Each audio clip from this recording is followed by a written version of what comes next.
Тор, огромный кабель немецкой овчарки, начал спать в снегу возле своей будки. После 3 часов наблюдения его хозяин решил выяснить причину. То, что он обнаружил внутри, было совершенно шокирующим.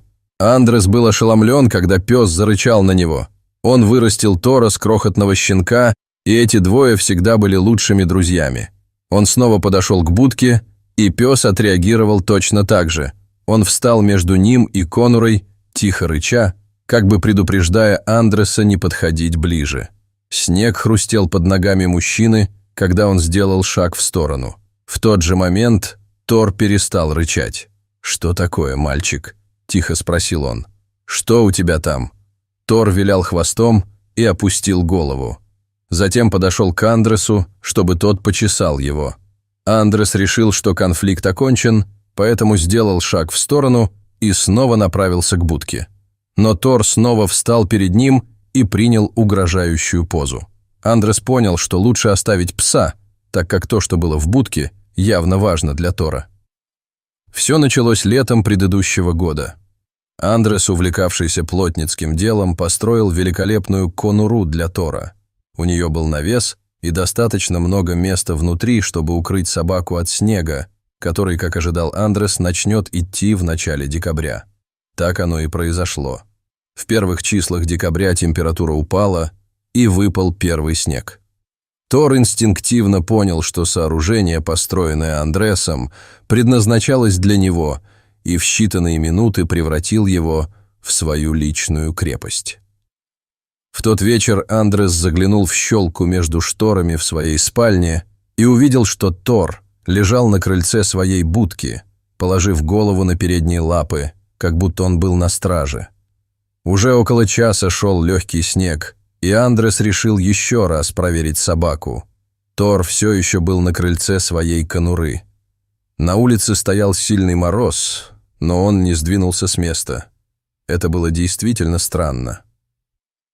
Следующим утром Андрес снова вышел к будке. Тор вскочил на ноги, когда увидел хозяина. Но когда Андрес попытался пройти ко входу в конуру, пес снова встал перед ним, точно так же, как и вчера. Затем немецкая овчарка посмотрела на своего хозяина с мольбой, как будто говоря: «Пожалуйста, не пытайся снова». Как только Андрес сделал движение в сторону входа в будку, раздавалось тихое рычание. Собака пыталась не допустить Андресу посмотреть внутри конуры. Мужчина был озадачен. Он понятия не имел, что и думать о странном поведении Тора, но затем он придумал план. Он быстро пошел к двери и на кухню. Оказавшись внутри, он взял стейк из холодильника и начал нарезать его на мелкие кусочки. Это было любимое лакомство Тора. Собака не сможет устоять перед миской мелко нарезанного стейка. В этом Андрес был уверен. Единственная сложность заключалась в том, чтобы убедить Тора прийти на кухню. С миской в руке Андрес вышел на улицу и подошел к будке. Как и раньше, Тор подпрыгнул, чтобы поприветствовать его. Андрес сел на корточки и поиграл с собакой. Затем он достал миску из-за спины и дал Тору понюхать. Собака чуть не подпрыгнула от возбуждения. Ничто не приводило ее в такой восторг, как кусочки свежего стейка. Но когда Андрес отошел с миской и позвал Тора, это выглядело подозрительно. Обычно он получал лакомство у своей будки, а теперь хозяин хотел, чтобы он пошел за ним на кухню. Тор был в замешательстве. Он оглянулся на будку и тихо заскулил. Затем, видимо, решив, что все будет хорошо, он последовал за Андреем на кухню. Собака вбежала вслед за хозяином и радостно прыгала, не сводя глаз с миски. Первая часть плана Андреаса была выполнена в совершенстве. Он поставил миску на пол в дальнем углу кухни и снова погладил собаку. Тор принялся за еду. Он не пытался съесть весь стейк сразу, как сделали бы большинство других собак. Вместо этого он, казалось, наслаждался каждым кусочком, а теперь настала пора для второй фазы его плана. Андрес медленно поднялся. Он шел спиной к двери, не спуская глаз со собаки. Тор не обращал на него никакого внимания. Мужчина вышел из кухни и закрыл за собой дверь. Вторая фаза была успешно выполнена. Он направился к конуре. Тор понял о хитрости, как только дверь кухни закрылась. Пес скреб дверь и жалобно скулил. Когда стало ясно, что Андрес игнорирует его, он побежал в гостиную. Там были большие окна, и Тор мог видеть оттуда свою будку. Он увидел, как Андрес идет к ней, и это расстроило его еще больше. Он залаял громче и подпрыгнул к окну. Андрес услышал шум внутри дома и обернулся. Там был Тор, сердито глядящий на него. Андресу не понравилось, что ему пришлось заманить собаку в дом и запереть ее там. Это казалось предательством по отношению к лучшему другу, как будто это как-то разрушит доверие, которое установилось между ними с тех пор, как Тор был щенком. Но ему просто необходимо было увидеть, что Тор охранял внутри своей будки.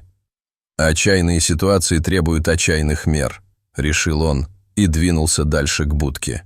Когда он добрался до конуры, Тор пришел в ярость. На несколько секунд Андрес был уверен, что Тор разобьет стекло и выскочит через окно гостиной. Гнев собаки, казалось, рос по мере приближения Андреса ко входу в будку. Андрес опустился на колени и заглянул внутрь.